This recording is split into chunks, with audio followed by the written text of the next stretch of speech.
Hello everybody, this is a overview of the CTE course design training that we did with all the CTE teachers and those that were working on course design for I Choose.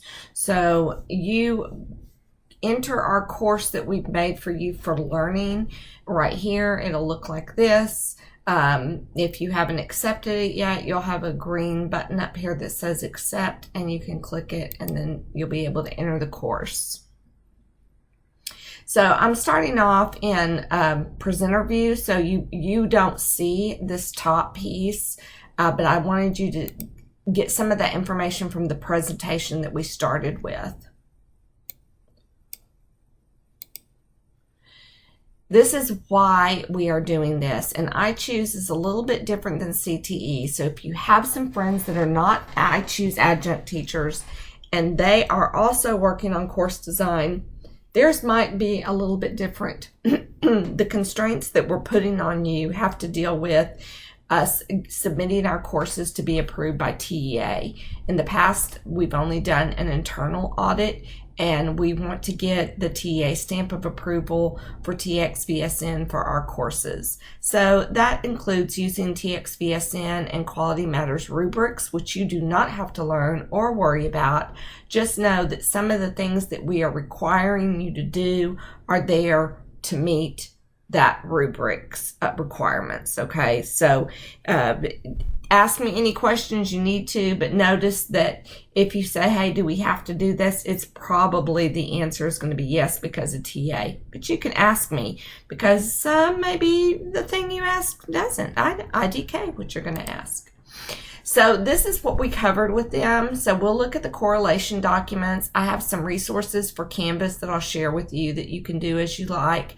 We're going to look briefly at Lori and then how you get paid at the very end. There's also will be a sign up genius at the end if you want to sign up for a time to Zoom with me or talk to me over the phone. I'm happy to do that.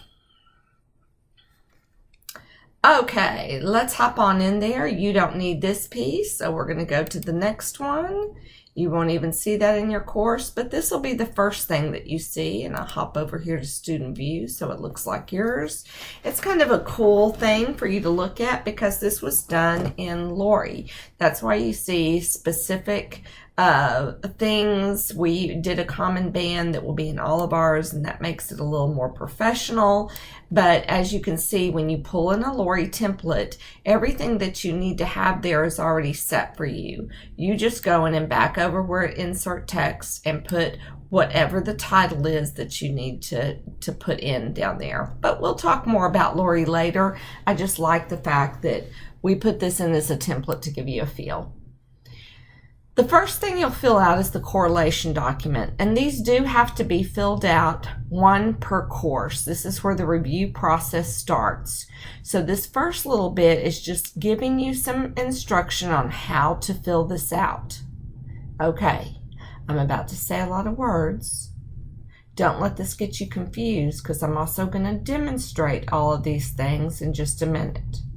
So up here where it says course learning outcomes, this is where you are going to put all of the knowledge and skill statements. These are the things that are numbered in your TEKS. We'll look at those in a minute, and they will all go here.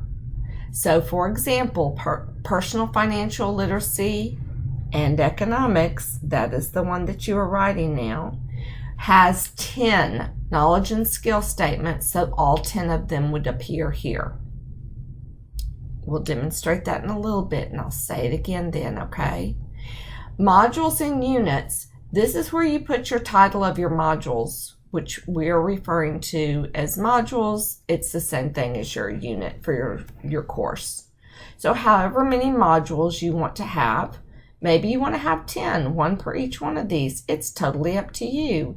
You can go ahead and use the personal financial literacy course that we have out there, but you also might want to refer to your economics course that we have because these TEKS are brand new for you guys. Don't worry, we got you. Then over here where it says course learning outcomes, you are going to choose from the 10 that you have up there. the one or two that most fit with your module title and what your module's covering. And you just copy them from the top and paste the ones that hit that module in that cell. Okay? Over here where it says TEKS, you're just going to put the number. So maybe I pick and choose outcome 4. And then over here, I'm going to say I'm covering 4A and 4B, maybe. Okay? So just the letters and numbers go here. Then this is the part where you're just putting the letters. So if I put a 4 here and I choose 4A and B here, I'm going to copy and paste the verbiage for A and B here. I'll have a lesson over maybe A and maybe B, or maybe I'll combine those into one lesson. So this is really the student expectation, the SE from your TEKS. This is the knowledge and skill from your TEKS, and this is the knowledge and skill from your TEKS. It's just that sometimes these need to be rewritten to be specific and measurable, and sometimes they're just fine as they are. So we're going to do an example of what it means to be specific and measurable, and I'll use your own TEKS, but there is a video and an article in here if you need more information about writing learning outcomes. Well, there's a little bit more on this chart, so let me scroll over so you can see the last 4 columns. These last 4 columns are very similar: instructional materials, activities, assessment, and course tools. Do your best and don't worry, because sometimes it is tricky getting the right thing in the right column. But you don't have to be very specific here. For example, if you are going to use a certain website or your textbook for most of this, you would just put textbook or website wherever you're going to use them. You don't have to put the specific URL link in here though. You might even use an article at one time, and then you only have to type the word article. The specificness of the instructional materials that you're using is not important. All they're looking to see is if it makes sense to use the things that you have in these columns for that specific student learning outcome. Activities is more like the strategy you're using. So is it a card sort? Is it a simulation? Is it a ed puzzle that they're going to, a video of some kind that they're going to watch? Again, broad and general here. Now, some of the things that appear under activities may or may not appear under assessments, depending upon if I am assessing that activity or using it for instruction. But in general, assessments are going to be quizzes, tests, Canvas new quizzes, things like that. And then your course tools are your specific technology tools. They just want to make sure that we have appropriate access. So if your tech tool required a student to download Java and we don't mention that in the syllabus, then it will be difficult for that kid to access your course tool. So over here, course tools could be Google, they could be YouTube, Nearpod, things like that.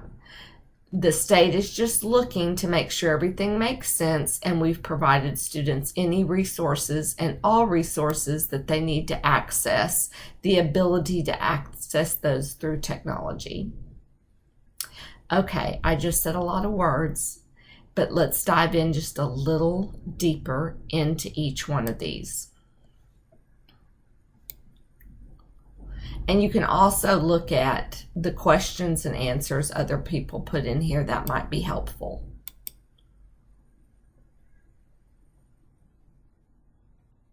Okay, this will give you a short video over learning objective or learning outcomes that you can watch.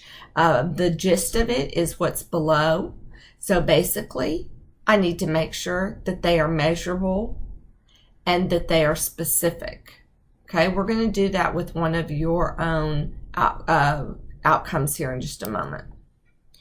If you do decide to take this assessment, you can go in there and there'll be an answer key at the end, and they'll allow you to practice writing them.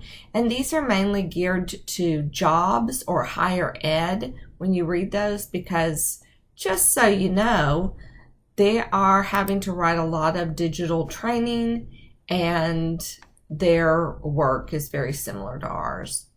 I'll publish this, but this is the answer key that goes with that, the quiz that was on the previous slide.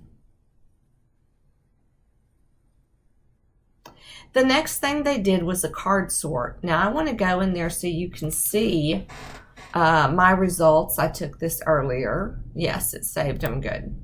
So what they did is they clicked and dragged things that they were guessing goes under learning activity, course, tool, assessment, or materials. But once it grades it, you have the answers to all those questions below. So this is a great place to come back to if you're not sure what constitutes as an activity, assessment, tool, or material.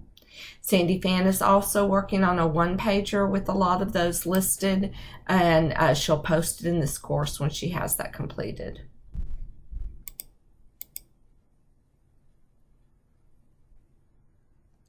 So that is what's difference between all of those, and I'm really serious with you.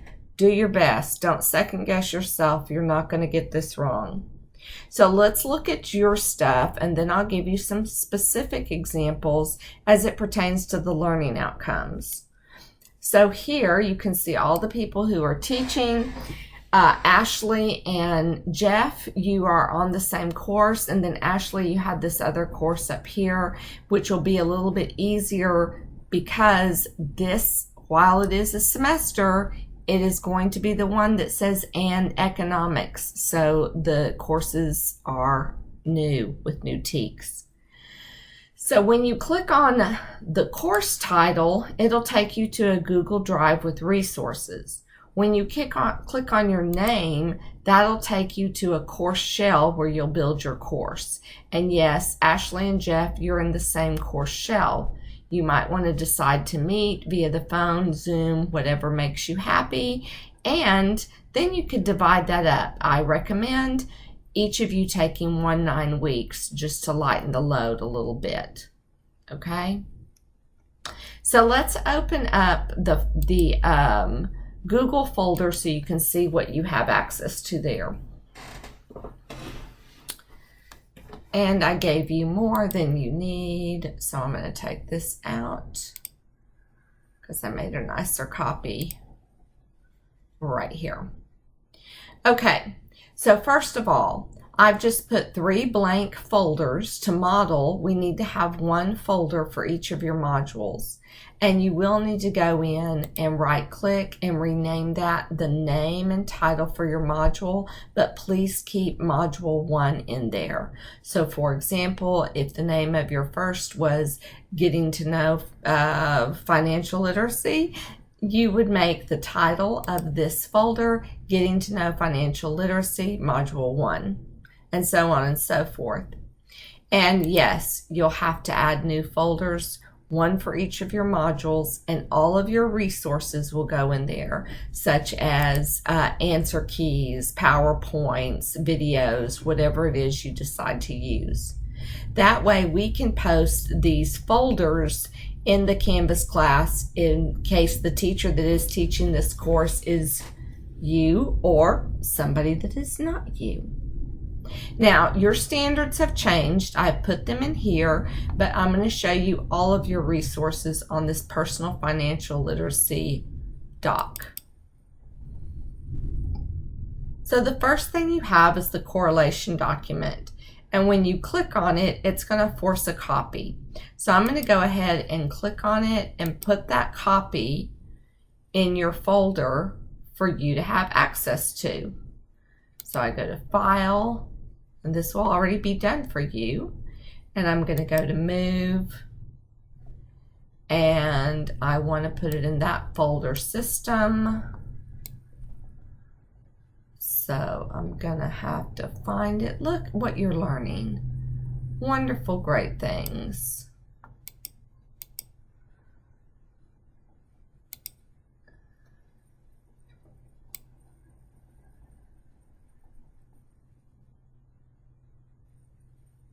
Maybe I did put that in my thing. Okay, I will go and move this to the right folder so you can find it. I think it's course design, but I'll get it in their folder for you, I promise. So back to what we're doing here. So I've got my correlation document. I've already forced a copy, and I want to put the title of my course here, Personal Financial Literacy and Economics. All right. And then I'm going to open up the TEKS. So back on this links page, I've got your new TEKS linked here. All right. The first part of this document is really just an introduction. And the only time that you are going to use that, in fact, the only reason that it is there is because all of that is what you will use to write what your course is about. And honestly, I would only use number 1, but I'm going to give you the whole thing. This goes on your home page. Okay? You don't have to put this in that correlation document, but when you create your home page, this will be your course description. And again, I would probably just use bullet point 1, but if you personally see some value into using more of this, feel free to do so. Now, knowledge and skills. Knowledge and skills is what we are calling our course learning outcomes, or it's what you could use to write your course learning outcomes. So I'm going to put that right here.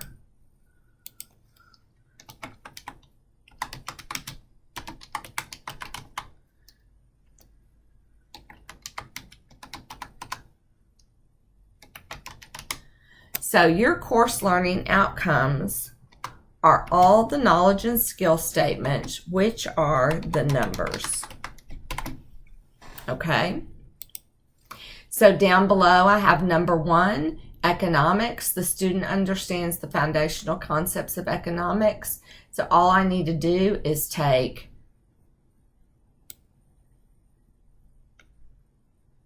that piece, copy it.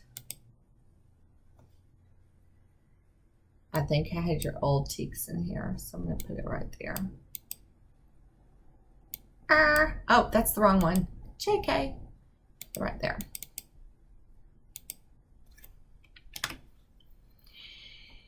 Now, when I go back to my TEKS, I notice that I have 1, 2, all the way down to 10 of those. That means I'm probably going to have 10 over here. But if you decide you want to merge any of those, you can. Now, once you've watched the video about learning outcomes, one thing the video says is understands is not measurable. There's no way for me to open up a kid's brain and see what they understand. So I'm going to have to change that to something that can be assessed. So instead of students understands the fundamental concepts of economics, I might say that students explain the fundamental concepts of economics. So the explain, I can measure and assess, but can I measure, is this specific concepts of economics? So you know what your concepts are. You might want to specifically spell out which concepts they will be assessing when they are working on this knowledge and skill statement. All right. So that's what you put here. Remember that when you come down here below the second column that says course learning outcomes, you're just going to choose from these and copy and paste the one or ones that connect with the module title you've listed here. Then for this column, let's pretend that I used this first one. So I've copied and pasted this. Just pretend. I will undo this because it might not be the way you want to do it, and that's cool. Oh, we did have to give a lesson about wrapping text. You can just highlight the whole thing and make sure the text is wrapped, or you can do it at the end. Oh, yes, perfectamundo. So now I probably need to make sure my title matches that as well, but let's go back to our teaks and see, excuse me, what's next.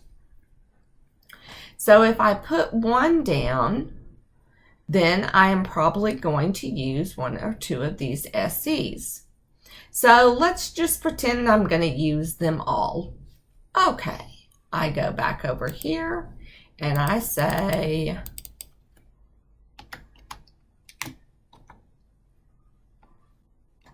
I list the specific letter and number that's going to be applied or taught in this module. So to recap, I've got my module title, I've got my knowledge and skill or course learning outcome, I have my letter and number, and then I'm going to break these down by lessons. So in my lessons, I said I'm going to cover all of these SEs. So then I would go back and I would take each of these SEs and put them in the cell next to that module by lesson. For example, maybe my first lesson is just going to cover A and B.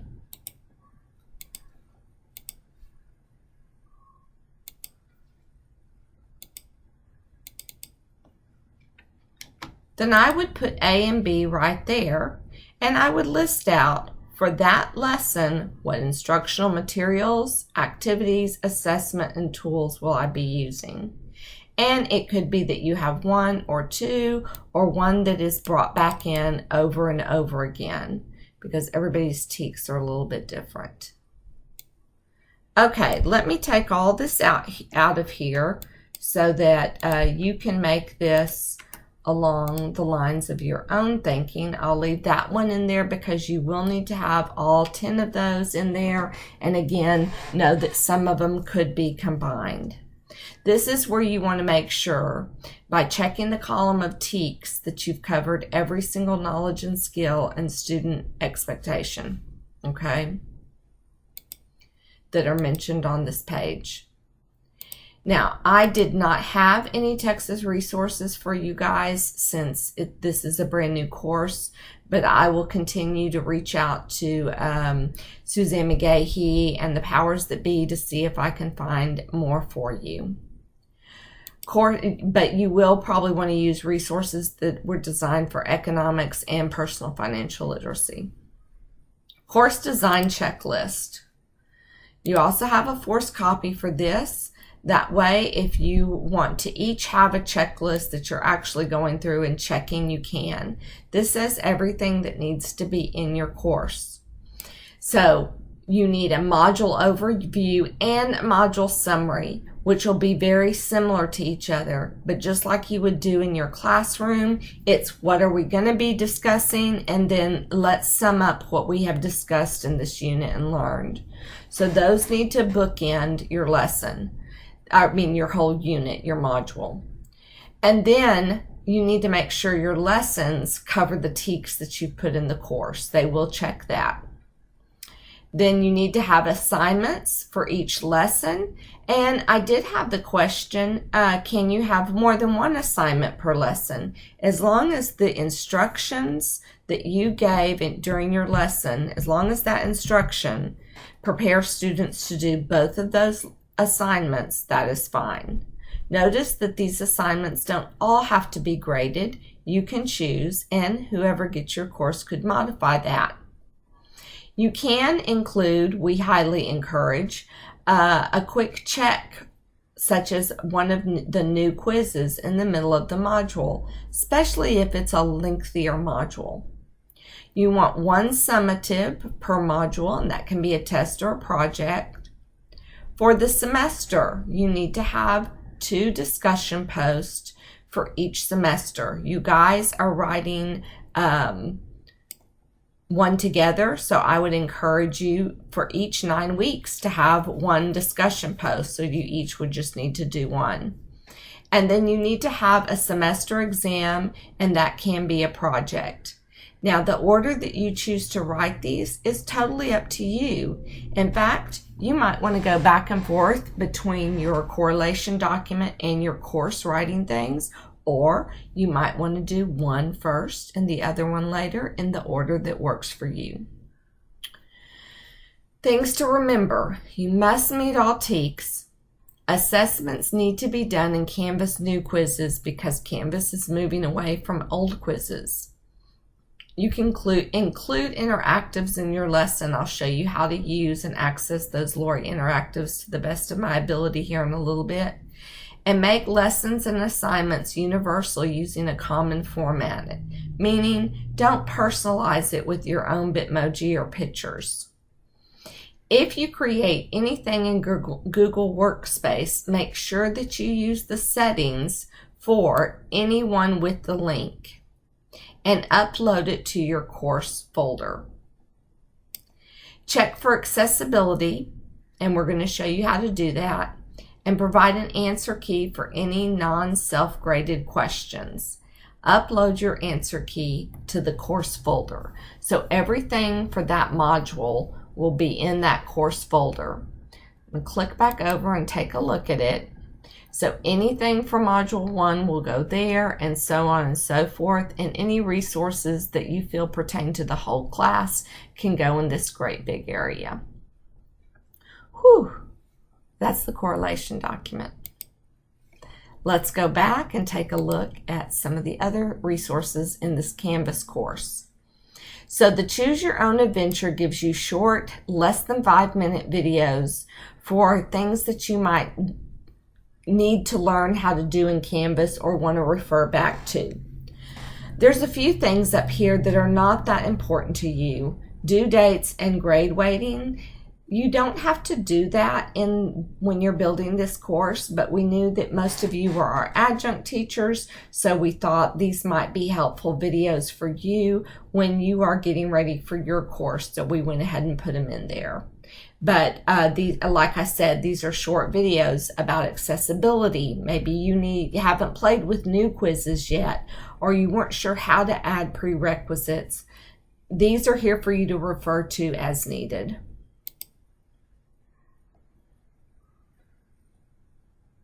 You do not need to do the reflection for Canvas.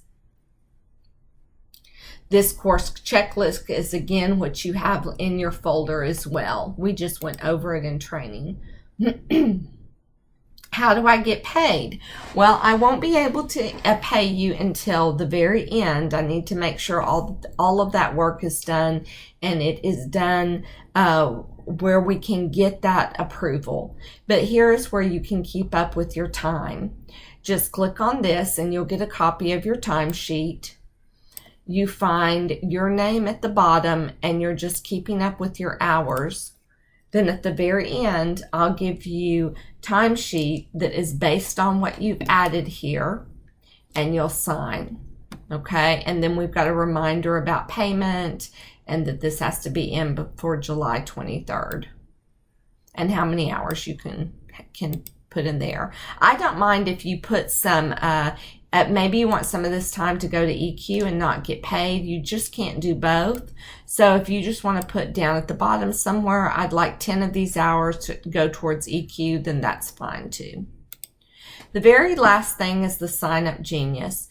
You do need to sign up for 2 time slots to check in with me throughout June and July, preferably one in June and one in July. All the dates that I am free and open are on the Sign Up Genius, and it starts today. But if you want to sign up for more than 2, feel free to do that. Or if you just want to call me on the fly or text me, as long as I'm not training or in a meeting, I can get back to you pretty quickly. Okay. So, and if Ashley and Jeff, if y'all want to meet together and Zoom together or meet up at a coffee shop, whatever you need to do, that's totally fine too. Just track those hours when you're meeting together, because that's work that you're doing. Okay, now that's a lot, and that's pretty much all of it, except for I haven't covered Lori. So I'm going to move out of student view. And I'm actually going to go to one of my sandbox courses where I can play a little bit.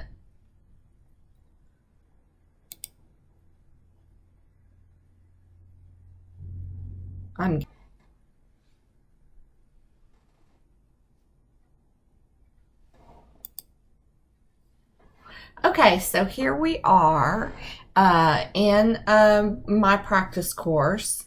And if I want to access Lori, I'll go click over here on Lori, but you might have to click on settings and move Lori into the right position so you see it on your navigation. So if you don't see it there, you'll go up here to navigation and just click on Lori and drag it up to the top, which I've already done, and then save.